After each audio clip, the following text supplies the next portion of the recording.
Gentlemen, welcome to Mesa Morning Live. We are ready to start today's show. Please welcome your host, CEO of Honor Health Foundation and Chamber Board Chairperson for 2019, Mr. Jared Langkildy. All right.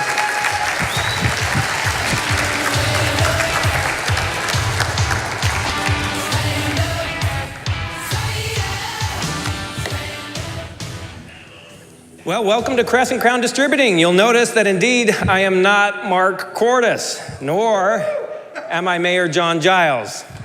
I'm Jared Langkildy, and I'm the current chairman of the Mesa Chamber Board of Directors. Thank you so much for getting up early and being here today.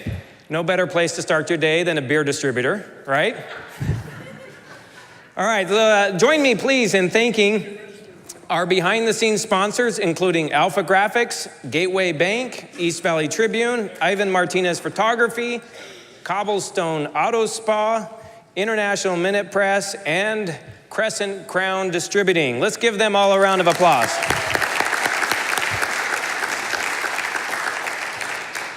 Did you enjoy your breakfast? Yes.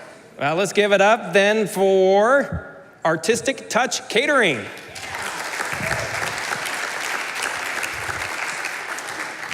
Now, don't forget, after the show, on your way out, to grab your bag. Every person that's in attendance today has an opportunity to grab a bag, and they're sponsored this month by APS. We want to thank chamber members for their contributions to those bags. This is a great way to promote your business and to support the show. If you want to have your business information in next month's bag, please see the chamber staff for any details. And don't forget to grab your bag. When? After the show. All right. Now, if I haven't mentioned it yet, please make sure to turn your cell phones off. I don't think anyone has my cell phone number, so I don't have to worry about you calling my cell phone. Someone just called my cell phone. All right. If your cell phone goes off during the show, let's make a deal that $20 will go. You'll make a donation of $20 to the United Food Bank. Deal. Okay. All right, we got lots to do and lots to talk about today, so let's get started. Our show segment this morning is our very own, the great Mayor John Giles.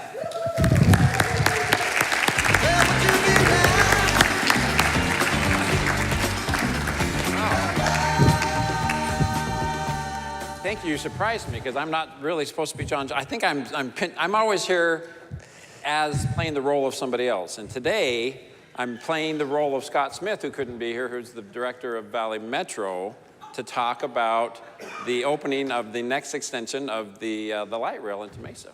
So excited to be here playing the role of Scott Smith today. All right, so John. Yes. Or Scott, or John, we'll go with Mayor Giles. Light rail. Yes. Tell us what's happening there here in Mesa. Well, let's kind of take it back, a few years. I think all of us were when the city made the decision to be a light rail city. This was, I was on our city council many, many years ago, back in the 1990s, and when we began this discussion. And I remember back then being somewhat skeptical as to whether or not this was really a good idea. I mean, the fact that we're kind of in this western states, urban sprawl environment, having a fixed rail transit system, does that make sense? And so I remember being somewhat pessimistic about whether or not this was wise to do. And I can't tell you how pleased I am to have been wrong in being skeptical about whether or not this is a good idea. Light rail in the Mesa, Tempe, Phoenix area has exceeded all expectations in terms of ridership, the number of people that are taking advantage of it, particularly seniors and millennials and folks who aren't necessarily traditionally tied to owning a car or driving it every day. So it has been successful as a transportation model. It's been even, I would argue, more successful as an economic development model. The tremendous investment we've seen in our communities all along the light rail corridor is measured in the billions of dollars. So in 2008, light rail came to Mesa, Arizona, out at the Sycamore Station. And for years, that was the busiest location anywhere along the light rail route. And it came into Mesa by what, a mile and a half, 2 miles, something like that? Just like a quarter mile, barely into Mesa. Sycamore is pretty much Dobson. So it was just, sticking its toe in the water of Mesa pretty much. And then in 2015, we had the extension that came all the way to Mesa Drive, giving us 4 miles into our community. That, again, has brought, and now, in terms of an economic development model, let's think about what was the impact in downtown Mesa. I was born and raised in downtown Mesa, no exaggeration. And for the 30, so I'm kind of interested in seeing that part of our city do well. For the 30 years prior to the arrival of light rail in downtown Mesa in 2015, there were 0 residential building permits issued in the downtown area. That's kind of shocking, but it's actually true. 0. 0. And because the neighbor, that part of Mesa was between shopping malls, Tri-City Mall, Fiesta Mall, the US 60 All right, freeway. real quickly. How many people in the audience remember Tri-City Mall? Raise your hand. Yeah, that's like a blast to the past, right? Sometimes just to think about Tri-City Mall, I hang fishing wire from my roof and put drops of syrup on it just to watch it. That's very much an inside joke for those of you who remember Tri-City Mall. Anyway, since the arrival of light rail in downtown Mesa, either in construction or in development, we have over 1,200 housing units, $500 million of investment in just residential development in downtown Mesa since 2015. Say that number again. $500 million in investment in residential properties, 1,200 housing units. See, I like it. $500 million. Right. So the good news is that people, again, are living and working and playing in downtown Mesa. So the real reason I'm here, that's a long story to tell you why I'm here. A week from tomorrow, May the 18th, we are opening the next 2-mile segment from Mesa Drive out to Gilbert Road. And the Gilbert Road light rail extension, the Gilbert Road Park and Ride, is going to be a major facility in our city in perpetuity. What taking the light rail out to Gilbert Road does, it really brings transit and the light rail and the opportunity to park your vehicle and either catch a ride into work or into a show or to a sporting event to a larger group of people in Mesa. A lot of residential neighborhoods are in that part of Mesa. And so I think it will introduce a lot of people will think, well, geez, that's really somewhat convenient for me. I can either take an Uber or park my car in the park and ride, and on a daily basis, I can see this being a part of my life. So the great thing about the Gilbert Road Park and Ride, it's also a huge bus terminal. So it's very much a multimodal transit location. So that's where the buses are going to come. That's where the light rail is going to come. A huge park and ride, like I mentioned earlier. Lots of facilities for bicycles. So we're kind of hoping that it'll be a game changer in terms of getting people who maybe heretofore haven't felt like light rail or transit was something that they could easily incorporate into their lives. They might reconsider that. So one of the promises when light rail was being rolled out was this notion that it's also an economic development tool. Can you tell us about some of the successes Mesa's seen? You bet. Well, in addition to the residential developments that we've talked about earlier, it certainly has been an incentive for other types of economic development. We are excited that later this year we will be breaking ground on a new ASU facility in downtown Mesa. And I really think that's going to be the most innovative school in the country, right? 4 years running, most innovative university in the world. So, and when the first time that I remember we sat down with ASU and we talked about this, they said, let's make something perfectly clear. We love Mesa. We're excited to come to Mesa and help Mesa's economy and help educate people in Mesa. But just so you know, if you didn't have the light rail, we wouldn't be having this meeting. Because it is such a draw, it is such an asset for bringing people and institutions like ASU into the heart of our downtown. So that will certainly have an economic ripple effect. It'll have a game changer in that for generations from now, we're going to have a lot of bright young people and university professors walking in and out of our facilities. You know, this is really big because I think you read the book The World is Flat by Richard Florida that really talks about the communities that thrive of the future are going to be the ones that can attract that young creative talent.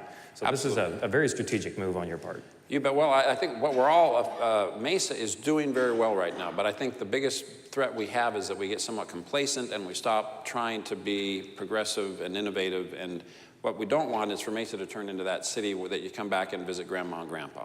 We want it to be the city where people are attracted to, they're moving to, they're staying because there's great jobs, great businesses going on. So ASU will certainly be that. Cahoots is a great co-working space that's coming to downtown Mesa. It's going to be on the Benedictine University campus, just the next block over. So again, the light rail is a game changer because it brings a lot of folks that like a more urban lifestyle, a more dense living environment, a more dense entertainment environment into our downtown. Now you've got a celebration planned coming up, Yes. What, next Saturday? Yes, May the 18th from 9 a.m. to 12 p.m. There'll be lots I think we've all kind of driven by Gilbert and Maine and seen this kind of green big M and wondered, what is that all about? Well, it's for you to decide what the M stands for. It might be Mesa, might be Valley Metro, might be, you can fill in the blank of whatever you want it to be. But there is some great public art, that you've seen along the light rail stations. There's this interesting figure that sits atop the light rail station at Gilbert Road that I think everyone's going to get a kick out of. So again, the party is May 18th from 9 to 12. About 10 o'clock is when the first train will arrive, about 9:15 if you want to hear the fascinating speakers that will be there. Certainly, you don't want to miss that. You'll be speaking, right? I'm not sure who they're going to be, but That's what I heard. a lot of big celebrities, I think, will be there. And also, you get free light rail rides that day. So if you want to give it a try, the Diamondbacks are playing later that day against the Giants. It's Randy Johnson bobblehead day, by the way.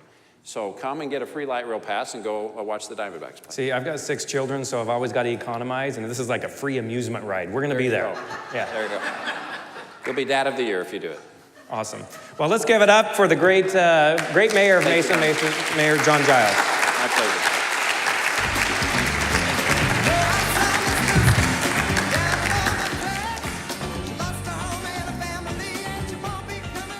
All right, each month we like to showcase a member in a segment we call the Mystery Guest. So let's welcome our mystery guest today, Mark Garcia, President and CEO of Visit Mesa.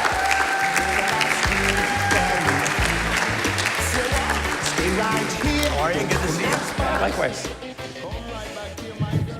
So Mark, welcome to the show. Thank you. Seems like we just saw each other yesterday. It does. Because we did. All right, let's see here. We understand that you have some pretty important things going on at Visit Mesa. We do. We are aiming to be the first city in the country to be autism certified, which is, thank you. Thank you. It's quite the Herculean task. In order for us to achieve this certification, this designation, we need 60 Mesa businesses to sign up and go through this top to bottom education platform. So that's 60 businesses need to sign up to go through an education platform in order to become certified. We're about halfway there now, so we're doing really well. I've actually been overwhelmed by the positive response from the Mesa community. Sally, thank you so much. The Mesa Chamber has been doing a great job getting the word out and helping us get businesses to sign on. Now, is the Chamber certified as well? The Chamber is certified. Not just the staff, but also the full board of directors for Mesa Chamber. So congratulations again to Sally. First chamber in the country, I believe. It is.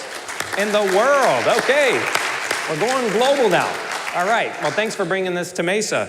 So tell us, how important is autism awareness to the families and children with autism?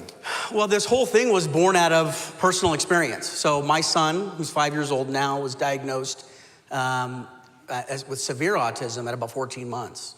So through this process, digging into it, learning, first it's what do you do? What types of services can you get? How do you get them? What's the timing of them? What does the state offer? Are there special schools? So you get all that information, and shortly, just like anybody else, you look to plan your family vacation. And we quickly discovered there aren't so many places out there that make autism families feel comfortable, invited, welcome. We've had that personal experience on our travels. So I'm in a position where I felt that it was something I could do something about it. And so about 2 years, we've been talking about this with our board of directors and our strategic planning for the last couple of years, but just January is when we decided to come out and launch this, and we're thrilled. All of our hotels, restaurants, many of the retail establishments, those that are partners with us have already engaged. It's a pretty detailed process. It's easy to sign on, it's easy to go through it, but the training varies from organization to organization. So we put businesses in touch with the International Board of Credentialing and Continuing Education Standards. This is the organization that's doing the training, and it will vary from organization to organization depending on your type of business, the amount of interface the employees would have with someone who is on the autism spectrum. But for us, our staff did it, and the lion's share of our staff went through a 30-minute course, but there were still others, myself included, who went through a 14-hour training. Very educational. It really helps give you an indication of what the world looks like for somebody who's on the autism spectrum. You know, I completed the training myself, and the part I liked the most was the video that puts you in the little space as if you were autistic and what it's like to go through that. You can really see through another person's Pretty eyes. eye-opening. Yeah, absolutely. So what does this certification mean for Mesa as a community? Well, there's obviously, the things I mentioned earlier about making folks feel invited and welcome. It's the right thing to do, certainly, but we also think that there's a huge business opportunity here. We at Visit Mesa wouldn't be doing this if we didn't think there was a huge business opportunity here. Obviously, our organization is always trying to elevate the Mesa brand, nationally and globally, to get more people to come here to visit. And this is a very large, very loyal consumer base. 1 in every 59 children born today will eventually be diagnosed with autism. And it's 1 in 39 in boys. And most in the autism community know that's a pretty conservative number.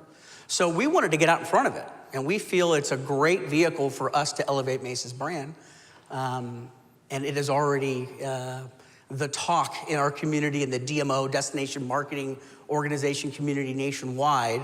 And IBCCES is already getting contact from other DMOs because they'd like to do the same thing in their community. So if there's a business in our community that wants to become certified, who do they contact? How do Well, they can contact myself or Sally, and then we'll put you into contact with the staff at IBCCES. Again, it's a very custom program platform because, again, it varies from business to business.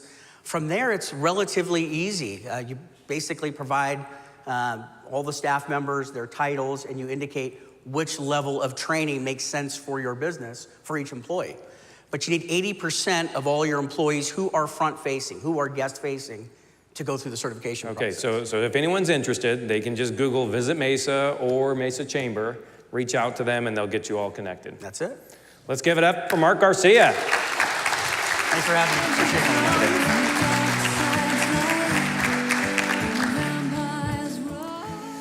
All right, our next segment is the Community Spotlight. It's sponsored by Gateway Bank. They've been working successfully for more than a decade to earn the opportunity to do business with you. Please welcome to the stage, representing American Cancer Society Community Development Manager, Netta Shaw. Come on up, Netta.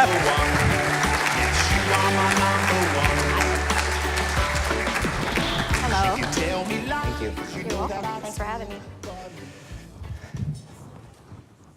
So thank you for joining us today, Netta. Tell us a little bit about the history of the American Cancer Society.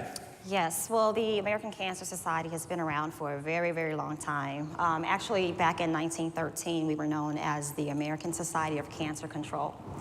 And once we reorganized in the 1940s, we became the American Cancer Society. And that's also when we started doing a lot of our fundraising, which we do today. So as the Community Development Manager, what do you do? I know, people ask me that all the time. So what my role is with the organization, I'm a part of a team that we oversee a lot of our fundraising activities in the community. So one of my major events is the Relay for Life. How many of you are familiar with Relay for Life? Yes, so that includes Relay for Life of Mesa, Chandler, Gilbert, and also Prescott. So what are some of the biggest challenges you see with the American Cancer Society? One of the many challenges, which I'm sure a lot of nonprofit organizations face, is still participation and also raising funds. That's why our Relay for Life events are extremely important. Cancer affects more people than you know. And just if I may do a quick survey here in the audience, how many of you have either been directly affected or indirectly affected by cancer by show of hands? And if you look around the room, Keep your hands up. It's quite a few people. I was affected by cancer with my mom. I lost my mom to breast cancer when I was 16 years old. So it's another reason why I find being on this side of the fight for her so fulfilling for me. Wonderful. Thanks for sharing that. So do you have any events planned coming up? We do. We actually concluded the Relay for Life of Mesa event on April 13th, so you missed it. But we have a relay event every spring, summer time. But upcoming for the American Cancer Society, we are doing a brand new event. It's called the Funding the Mission Executive Breakfast. That's happening this fall, September 19th. At a venue in Paradise Valley. So look for information on that.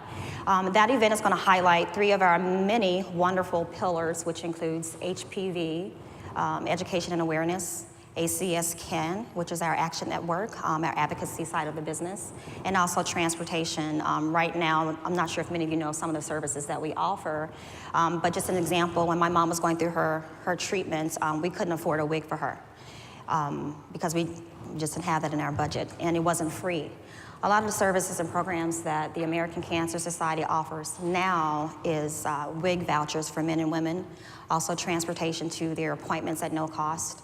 Also, if you know someone or a patient that's going through chemo treatment and they live at a further distance, we cover, if they have to travel into the valley, we have hotel partners with our Hope Lodge program that they get to stay at the Hope Lodge partners' locations at no cost to them. And that's just a few of what the American Cancer Society does for the community that has also evolved over the years since we started. And we're continuing to grow and see how we can better our relationship and support the community, especially the cancer patients and the deadly disease that we fight on a regular basis. Well, that's fantastic, because sometimes there's just a rock and a hard place, Yes. and you guys are there to help Always. get through that. I'm sorry, I I was just going to ask you real quickly, if people wanted to get involved and or learn more, how could they do that? Great question. You could reach out to myself, visit our website, which is cancer.org, and ways that you can help, again, support our fundraising activities, become a volunteer. For example, our Relay for Life of Mesa, an amazing event, but we have seen a decline in participation over the years. Mesa Relay for Life used to raise over $150,000, and any money is wonderful and supportive money, but we want to keep that going. We want to keep that fundraising motivation going. This year's the Mesa Relay raised around a little over $30,000. So we would love to see the schools continue to get involved, any businesses and organizations, creating teams and just supporting the organization. And we're happy to come out and educate your employees if they're unfamiliar with us and they're looking for a community organization to support. We're happy to come out to your meetings and share more information on how they can get involved. But that's a great way to do so. And my email is netta.shaw@cancer.org. Perfect. Well, let's give it up for Netta for coming in today and sharing some information with us. Thank you. You're welcome. Thank you. Okay. Now our next section is the most dreaded section of the show, the Top 10. Are you ready? It's time for the Mesa Morning Live Top 10. Joining us on stage today from our sponsor of the East Valley Tribune, please welcome Miss Lynette Carrington.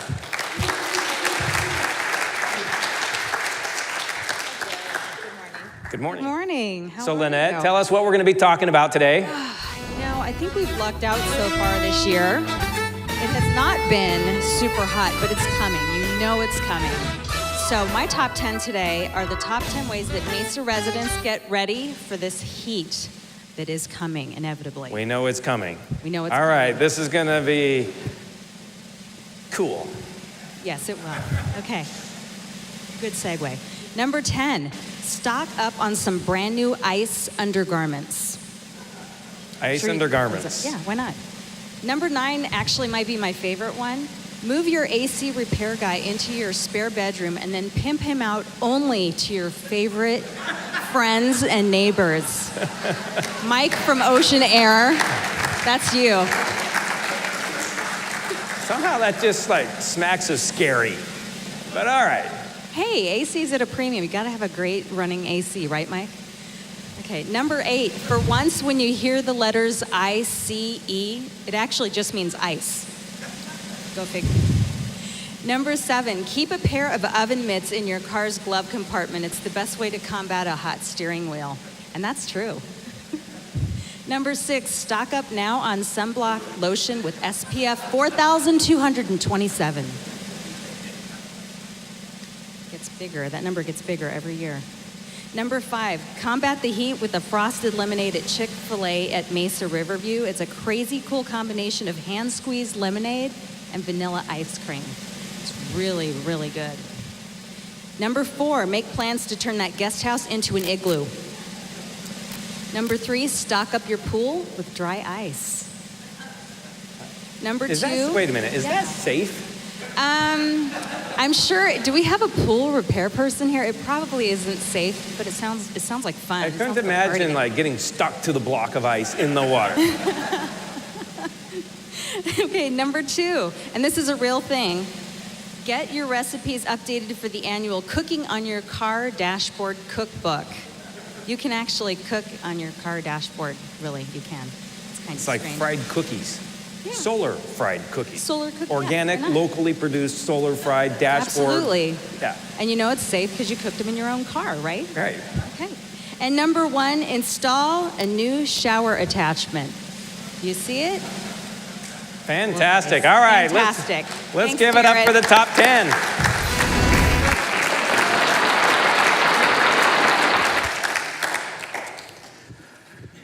Okay, now if you haven't had a cup of coffee, now is the time to get your cup of coffee because we're going to do a little trivia. This day in Mesa Morning Live, sometime in the past.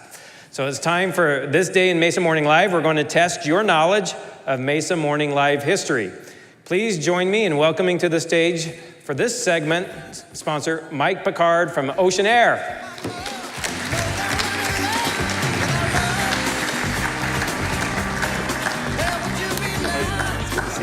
Morning. Good morning. Good morning. Okay, number 9. I was simultaneously frightened and aroused, just so you know. It was kind of weird. Yeah, I think we were all frightened too. So tell us about Ocean Air, Mike. Well, first of all, the M that Mayor Giles mentioned, it stands for Mike. Okay, just understand that. I'll spoil the surprise. I'll ruin it for everybody. It stands for Mike. So there you go. So, Ocean Air, we're air conditioning. The M would not stand for Mesa in any way. Mike. Okay. Well, it's got 4 letters too. So it's coming. I hope you all are enjoying this May. It's 80 degrees today in May. I hope you enjoy that because I am miserable. So it's not going to last. But if you do need air conditioning service, you can call Ocean Air. My techs are not on commission. We are tradesmen, not salesmen. So you will not be taken advantage of. Okay, so now here are the rules. Mike has a question related to Mesa Morning Live, and in a moment we're going to call up an audience member to see if they can answer this question. Your job as the audience is to stay quiet, and Mike, you have a very special prize today. A $50 gift certificate to Rodizio Brazilian Steakhouse. Yeah, that's gonna buy more than a 4-ounce steak. Have you been there? I'm planning on it. I'm drawing the cards. But Sally took my wallet, so now is there an audit on the cards that get drawn? All right. Anyway, let's see here. So, our mystery guest is? You have no idea how this works, do you? We're gonna draw from the box. There you go. We're gonna draw from the box. And you're looking. I'm looking. I'm mixing them up. You're trying to look at your card. You're looking for your card, aren't you? All right. And the winner is Felicia Rosansky. Come on up. Come on up, Felicia.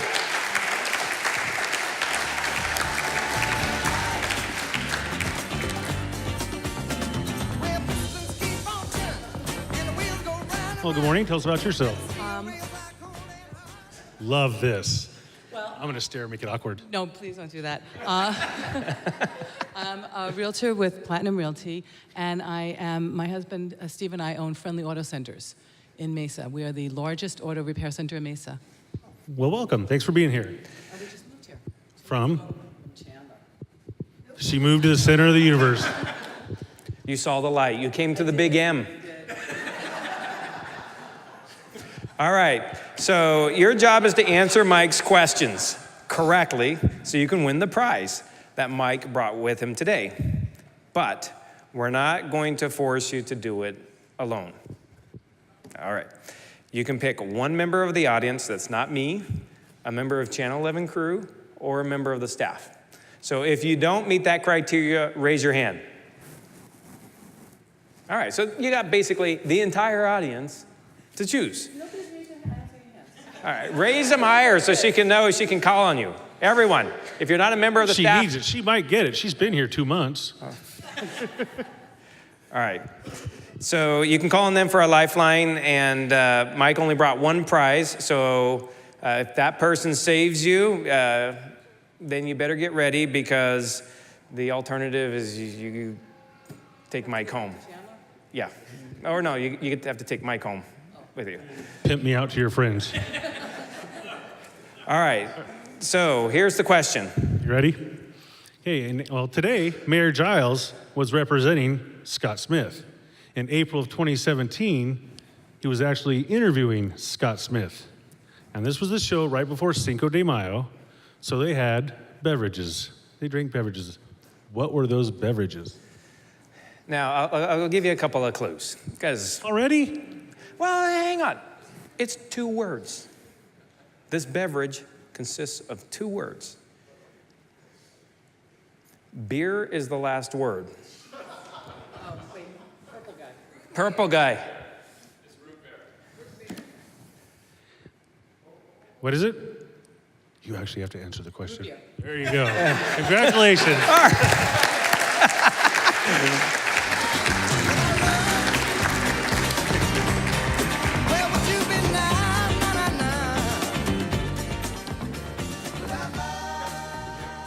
We love business members like Mike and Ocean Air. Let's give it up one more time for him and his willingness to sponsor that segment. Now we have a very special guest with us today. Many of you will recognize him. He's probably much more comfortable behind this desk because you've seen him on television for many, many decades. So with a career spanning over 50 years in radio and television, our featured guest has been an innovator in the media, an Emmy Award-winning personality. Please join me in welcoming Mr. Dave Muncy.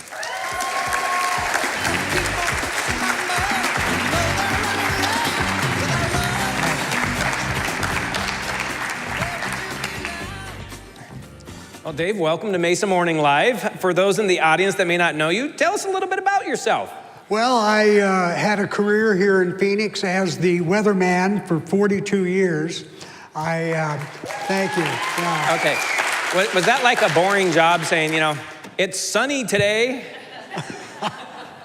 Well, the thing is the weather was the same quite a bit in the state of Arizona, but when we did get weather, it was quite spectacular. If you remember some of the dust storms and some of the things that came through. And another thing about our weather was our weather develops very rapidly. Beautiful sunny day, 20 minutes later, you're in a pretty big storm. But what defined my career wasn't the weather. What defined my career was a program that I started 35 years ago, and that was Watch Your Kids Around Water. And that was, thank you.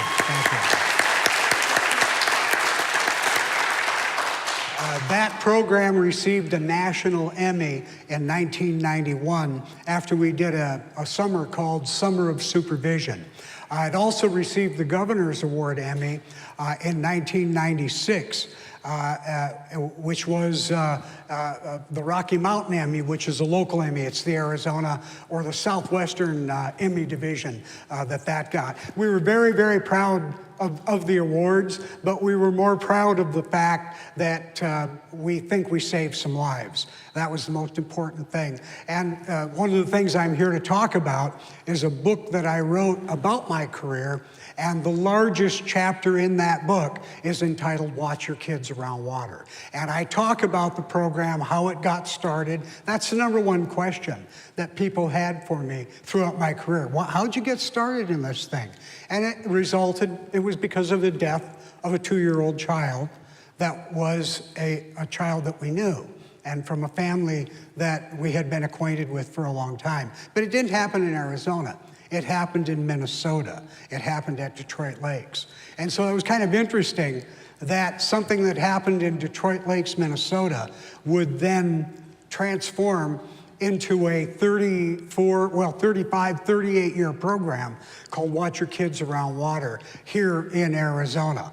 In fact, it was the first program. I started water safety in the state of Arizona. There were no water safety programs before we started that. And so I always credited Timmy, the young man that we lost, with starting the program. So that's the defining part of my career. Well, and the thing is, drowning is very preventable, right? Absolutely. Well, you know, I always say I know two things about water safety. One is when you lose a child, you don't get them back. That's all there is to it. The second thing is if you watch them, you won't lose them. It's pretty simple stuff. Now, what was the name of your book again? The name of my book is Muncie Business, and it basically talks about my business here in Phoenix. And my intent was to write a book about the 42 years that I spent in Phoenix doing my job here. But at one point I was talking about, they asked for celebrity bartenders, and they said, don't worry, we'll have a bartender with you. And I said, that's not a problem. I've been bartending since I was 12. And I thought, you know, maybe I should explain. Were you serving root beer by chance? I'm sorry? Were you serving root beer by chance? No, it wasn't root beer. Okay. My dad owned the Elks Club. I ran the Elks Club. And so it was a private club. So he had my brother and I serving private parties when we were fairly young. In fact, at one party, we had a sign above the bar. It said, if you're older than the bartender, you can order a drink. And that wasn't bad because I was 14 and my brother was 15. So I lived an adult that was basically around a lot of adults. One of my jobs in the club was to clean the ashtrays in the gambling room. And so I was hanging around with these guys. I mean, by the time I was 16 years old, I was going, hey, Mr. Johnson, did you hear the one about?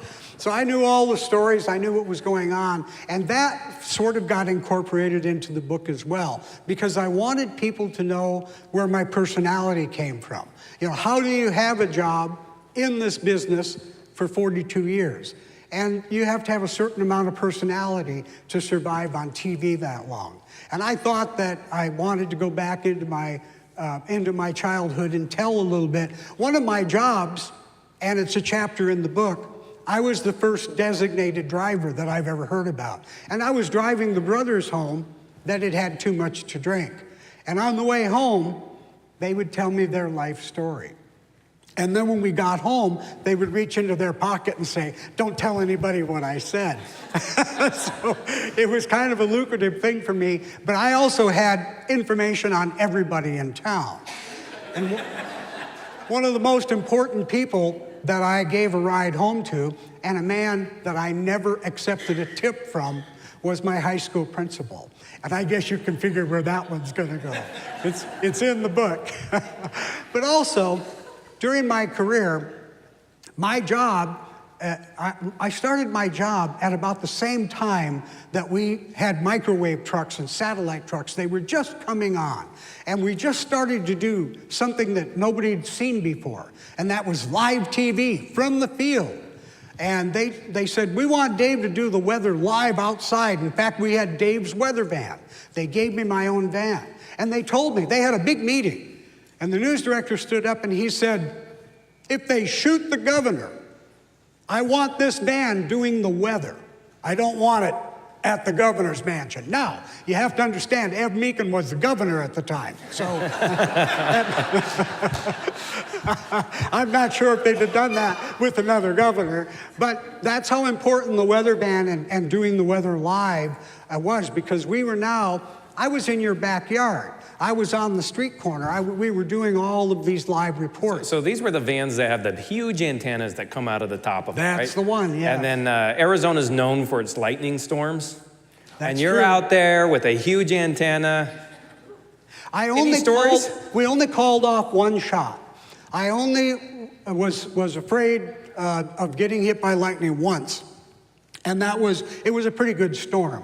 But generally, in Arizona, if you recall, our storms are far and few between. Like you get a big storm, you can see one over in this part of the valley, you can see one over here. It's not an encompassing storm that comes in and just hits the valley. We get those once in a while. But generally, when I was out chasing a storm or watching a storm, it wasn't right in my vicinity. It was somewhere off in the distance. And we used to do that with the helicopter as well. We would go up in the helicopter and we could surround the storm. We would take people, and this was another new thing that was happening, and that was helicopter news. And they gave me the helicopter for 6 months.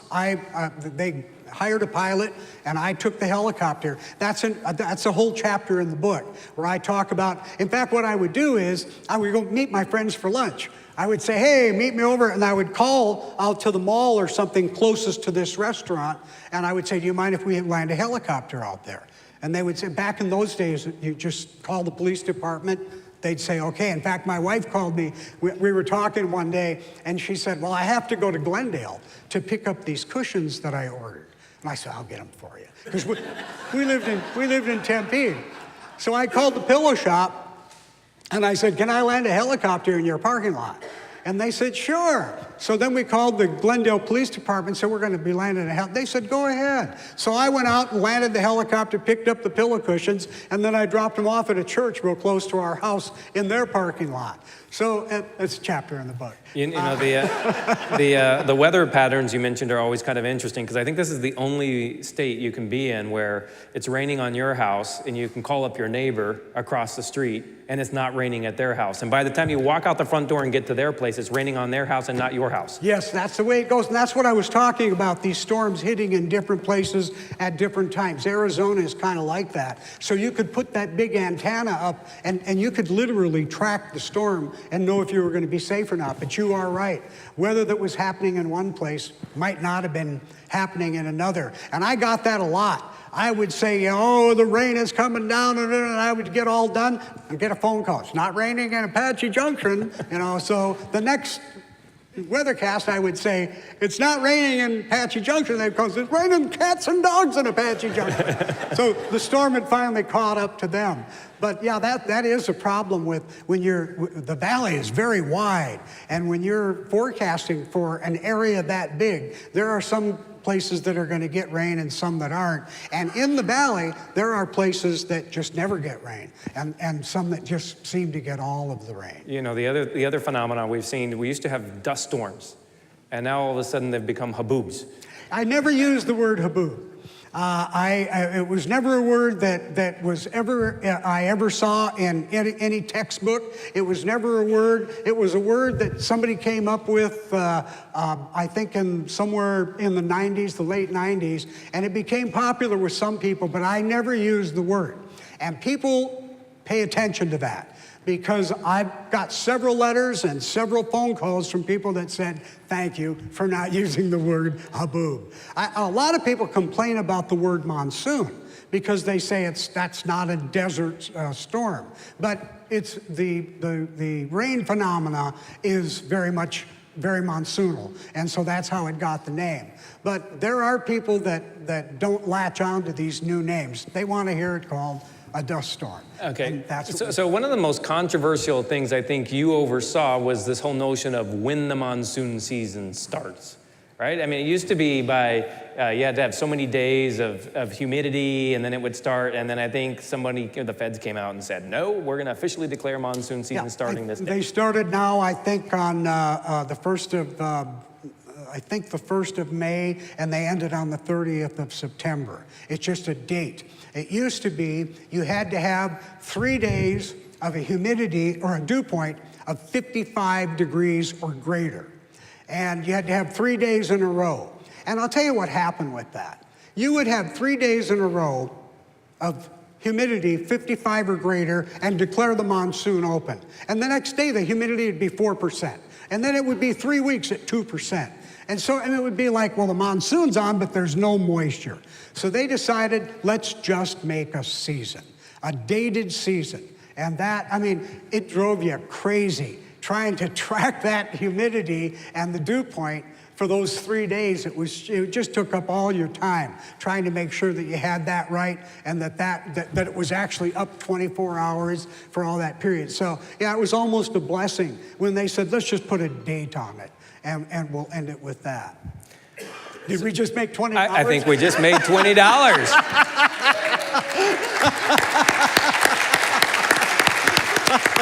We can take a lot of comfort knowing that our entire family is going to get a warm meal this evening. Thank you very much. Any other cell phones need to ring? Call them now.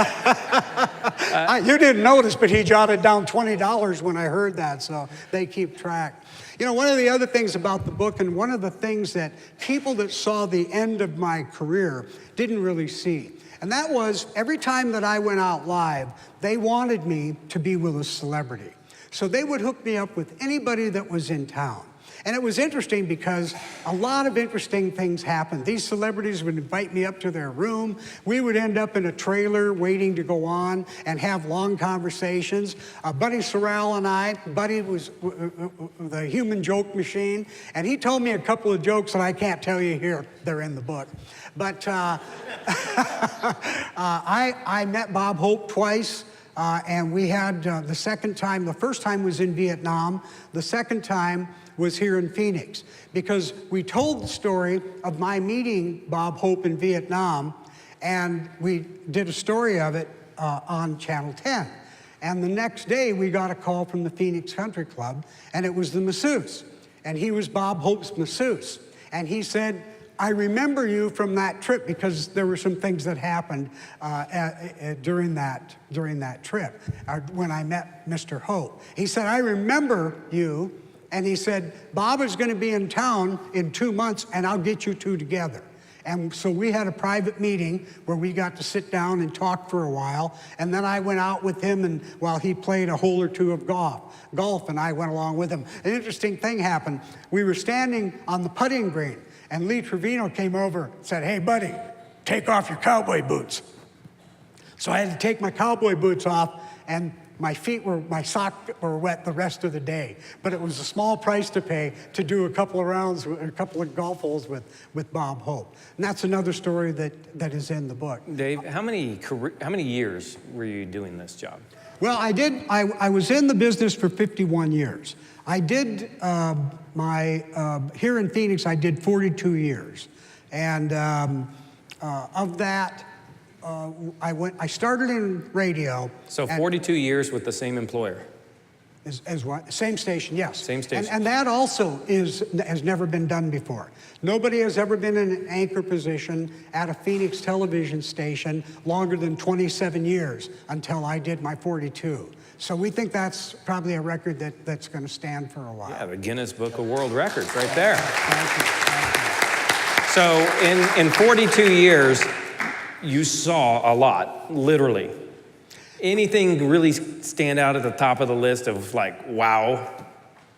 Well, I would have to say the technology.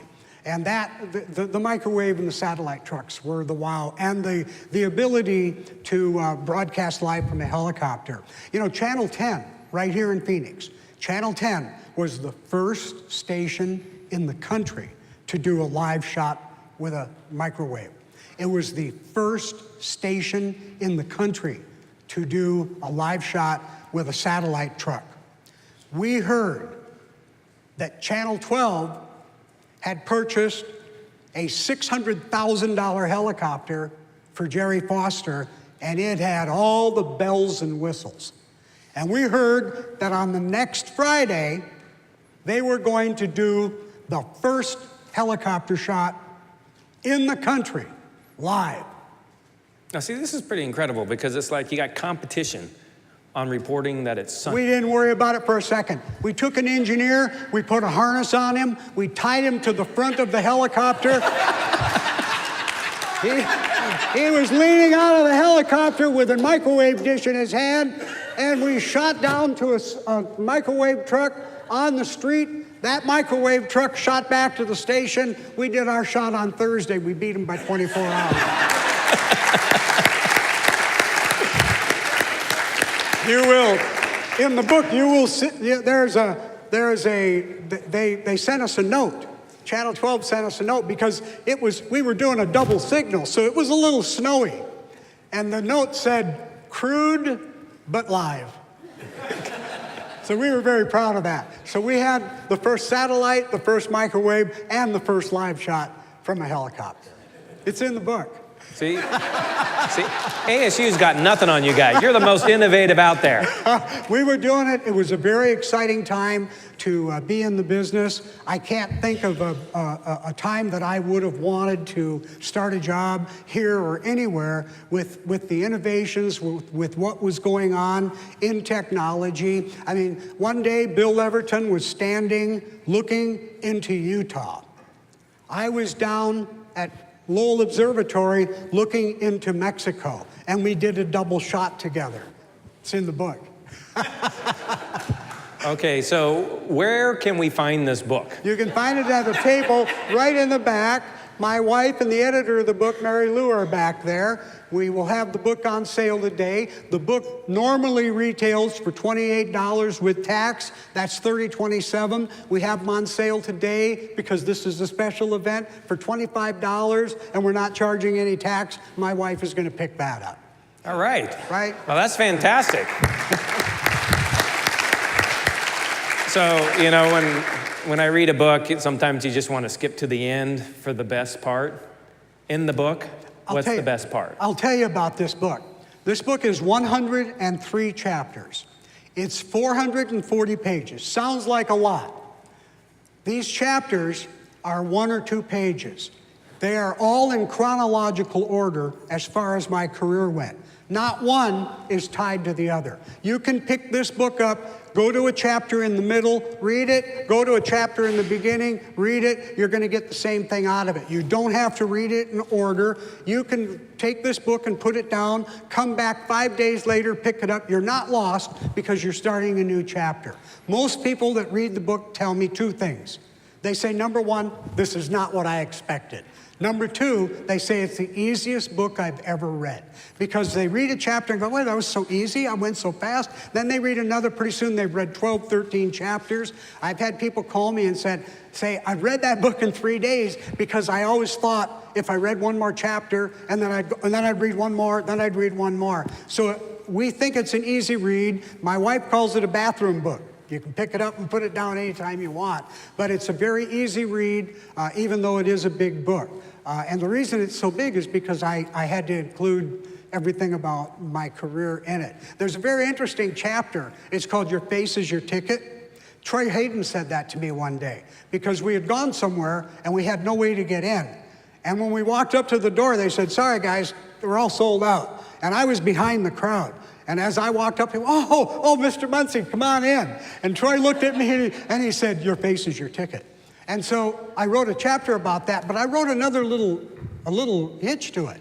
And that was on several occasions, 3 different occasions, my wife and I were invited to a party. And so we would park the car and we would walk down the street and there's the party. And we would walk in. I remember one we were at, everybody was, Dave, hi, how you doing? Shaking hands, visiting, having a good time. My wife walked up to me and said, I don't know anybody here. And I said, you know, neither do I. Well, the party we were supposed to be at was about 3 houses down. But you walk in, everybody knows you. We were on our way to a birthday party for a guy that was 100 years old, and he was from North Dakota. So we were excited to go, and I had a little red bag, and it said, Happy Birthday, Bob, on it. And so we came around the corner. Oh, they had a catering truck. I went, gee, they're catering this party. We pull in. We walked in. I put my little package down on the gift table, and I thought something was odd because I was the only one with a colored package. All the rest of them were silver and white. And then we noticed a bride and groom in the backyard. And I said, we're at a wedding. And see, you started a whole industry without being aware of it. I mean, this is where the whole notion and party crashing came from. Oh, yeah. You started. Well, the thing is, we snuck out. We were laughing, sitting in the car. Well, my wife was laughing. I wasn't, because all of a sudden we remembered I forgot my Happy Birthday Bob bag. And I had to go in and get it. But everybody was coming up going, oh, we didn't know you were invited to the wedding. And I'm going, well, I wasn't, so... Well, I really like the way you wrote the book. book. I think breaking it up in chapters like that is very apropos for today. I mean, my attention span is about a couple of pages. And then if I'm reading a book, I'm probably going to pass out and take it up the next day. I think I got that from working with kids so much in my Watch Your Kids Around Water program. Their attention span is about 7.5 minutes. And it takes you about that much time to read one of my chapters. So, well, Dave, it's been great having you with us today. Congratulations on your new book. Thank you. And thank you for joining us. thank you. Thank all of you. Thanks a lot.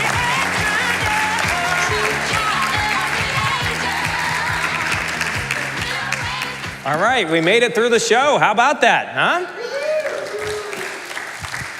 Our show sponsor guest today was Mesa Mayor John Giles, representing Valley Metro. Our community spotlight was Netta Shaw, representing the American Cancer Society. And our mystery guest was Mark Garcia with Visit Mesa. And of course, our featured guest today was Dave Muncy. We would like to give thanks to our breakfast providers, again, Artistic Touch Catering.